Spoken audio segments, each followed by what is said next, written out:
With the sober one-year observance of COVID-19 pandemic declaration, it is important to realize how so many people have perished in this past year. Yes, it is important to remember them. Unlike any other time, these COVID-19 patients died without their loved ones beside them. The ritual of death in our societies was turned upside down in order to keep everyone safe. The frontline doctors and nurses took the brunt of these deaths. In Canada alone, we saw nearly 23,000 deaths by COVID-19 in 1 year. We ought also to remember and remind ourselves that there are those who died through other illnesses. They too died either without any loved ones present or just a family member or two present because of the restrictions placed on hospitals.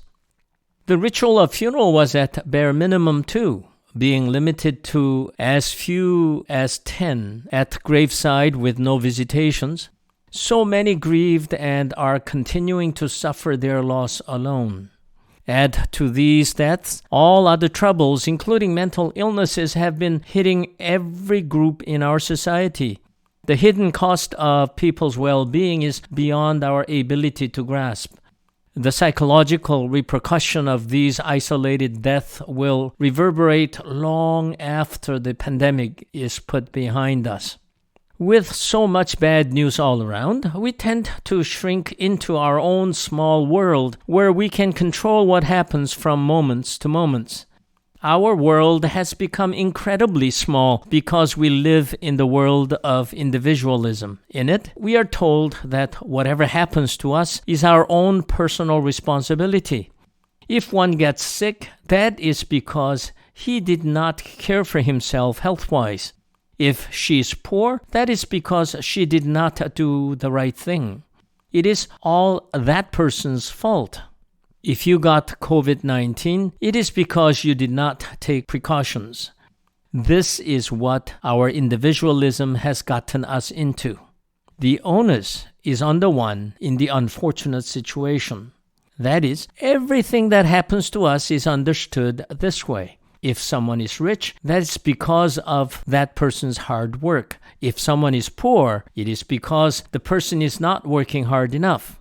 The logic has been with the world since humanity appeared on earth. This rugged individualism misses the point. God is not playing this simple game of do as I say or else. God's love is extended to all, not just to those who are good. The good news Jesus brings is captured in today's passage. He will save His people. He's not saving a few good individuals. He is saving all. Jesus' coming had nothing to do with rescuing those who do not need to be saved. It was the opposite. He came to those who, without hope of enjoying anything good and living an upright life. He came as God's love, which was being extended to people, His people, who were already sinners and were less than stellar. That Jesus came to His people, not just those who had potential to be morally good or already doing okay ethically, is important to remember.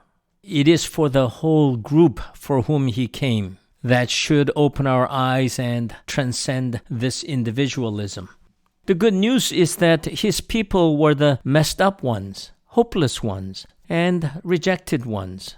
So today, we want to focus on these people and celebrate God's grace given to us.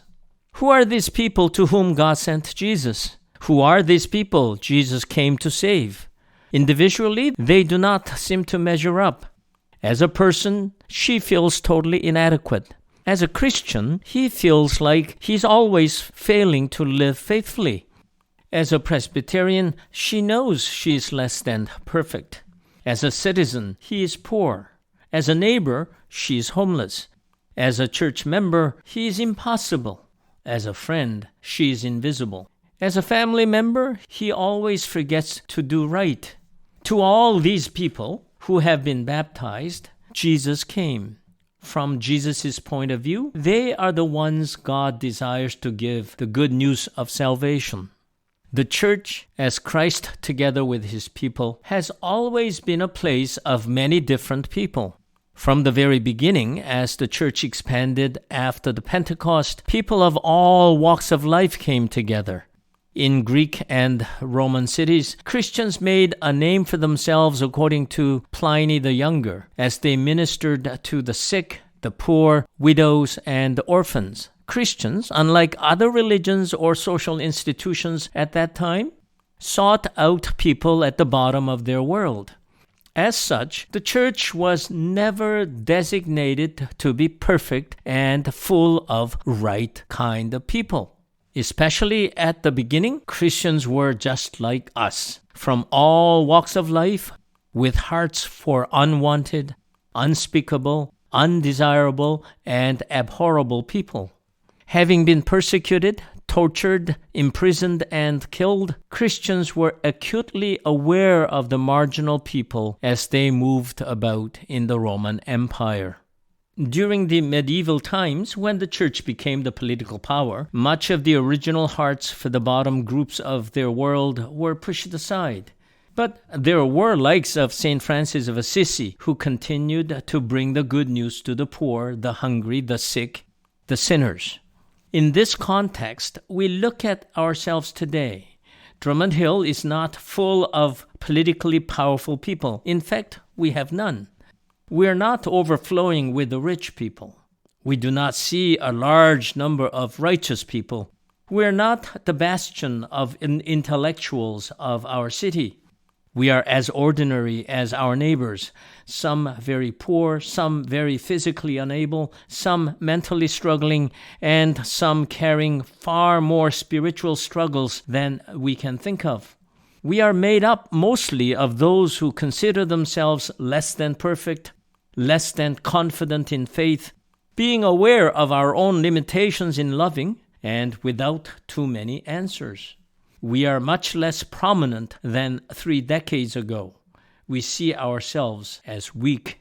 To these ragtag groups of older and physically less able people known as Drummond Hill, God continues to send Jesus. Compared to those big and growing churches, we have little or nothing to offer. Compared to churches with young people, we are sluggish and unable. Compared to rich, endowed churches, we are always troubled with financial resources. Yet, God sends Jesus to us in ways the life as demonstrated in Christ is shared through us. In any secular way of organizing, no one would dare to form a religious organization with the people who are considered to be like us. Even when they are doing what we call church planting, they're not looking to fill the church with elderly who are over 70 years of age. In fact, there are many church leaders who only see all the reasons and benefits of closing churches like ours. On paper, most churches like Drummond Hill are seen as foolishness and waste of resources in people's eyes.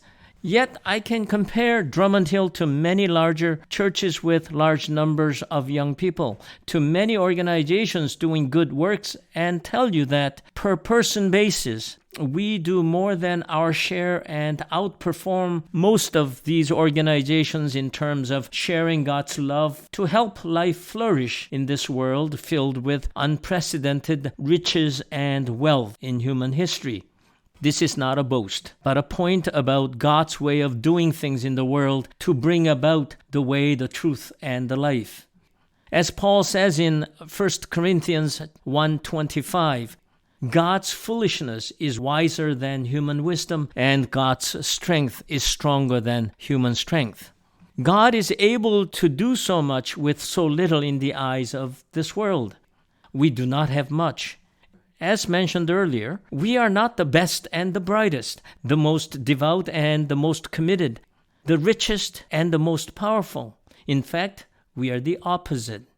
We are composed of the modest and the weak, less than confident in expressing our faith, fearful of many things in the world as we age, more cautious than daring, getting poorer in numbers and wealth, waning in our physical abilities, and uncertain about our future. With this bunch, God carries on to prove how stronger God's love is by using the least of our world. Yes, I know, we don't like to be classified as one of the least. Yet, in the eyes of the world, we are. By being present in the world through us, the least likely ones, God brings the good news to the world because we, along with all to whom we minister, are Christ's people. In the past few Lent reflections, we have been looking at how our mission began. The point is that through these events, God was always helping us to point to Christ in all things. Whether it was through Niagara Culture Fest, cooking club with newcomers, or welcoming those Japanese and Korean young people to our breakfast service, God did wonders with so little. To think that those participants in these events were mostly unfamiliar with Christ's love. We wonder what made them seek out to be part of these sharing events. Through our weakness, God continues to be present and help the weak of this world to flourish. Kids Castle is able to function in our premise so that because we charge very little, they are able to provide programs for those families who cannot afford the high cost of early childhood programs. Because we welcome many groups on a donation basis rather than with a set fee for using our building, many people can participate in Narcotics Anonymous, St. John's Ambulance first aid programs, cultural dance groups, and so on. Mind you, because of the pandemic restrictions, they are on hold for the moment, but they will resume once this pandemic is over. With blessings from you all, we are able to minister to many through Saturday lunch takeouts and other ways of helping. These are what we do for those outside of our church. Then there are those things that we do for those who belong to Drummond Hill. There are many ways we have been proving how God's weakness is stronger than human strength by the way people keep each other safe and connected, give prayers to support for those who are in need, share joys together as we continue to plan for the return to our sanctuary, care for those who are in pain. In this world where success is measured by numbers, larger the more successful, we become invisible. Having planted a church, I know the number games we play even in our Christian circles. I have heard my colleagues telling each other how they have grown by so many doing many things right. When I'm invited to share our stories, I know they are asking me to share with them our success stories, how we have grown. As more and more years pile up in ministry, I'm beginning to see what Paul meant by, "For God's foolishness is wiser than human wisdom, and God's weakness is stronger than human strength." I see it as being all about His people, not individuals with heroic records, not individuals with strong and unwavering faith, not individuals whose morals match their ethical behaviors. It is about being witness to God's great saving acts through Jesus Christ, sending Jesus to His people. Yes, it is important to mention yet again that His people are those who are at the bottoms of societies, just like us. His people are us. So we give God thanks for sending Jesus to us, His people, the weak, the marginalized, the unable, the poor, the hungry, the sick, the abandoned, the pushed aside, the vulnerable, the lonely, the deplorables, the lost, the impossible, the shameful, yes, the sinners. So we go out searching for those sinners, those who are just like us. And just like Jesus, we tell them the good news that God's kingdom is at hand for them too.